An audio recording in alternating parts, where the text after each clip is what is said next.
কথাবার্তা একটু সাবধানে করেন। আমি ইবলিশ শয়তান মানে ফাইজলামি কথাবার্তা কোন আপনি? আপনি মুখ সামলায় কথা বলেন। হ্যাঁ চুপ করেন।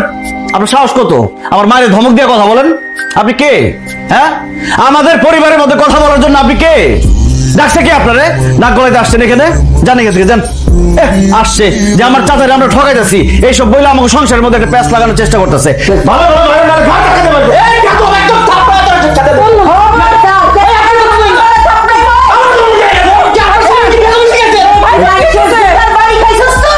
সারা জীবন তোরা চাচারে ঠকাই না আইছস আর বড় বড় কথা কস। লজ্জা করে না তোর? তুই বাইরে যাই বল থেকে। ভালো ভালো যখন দিব না তাহলে আমি শালি কি যাবো? বাসার তুমি কথা কইতে একটু লজ্জা করলো না? হ্যাঁ তোর আব্বার সারা জীবন মানুষের সালিশ দরবার করছে, তুই নিজের জন্য এই বাড়িতে সালিশ বসাতে চাস? হ্যাঁ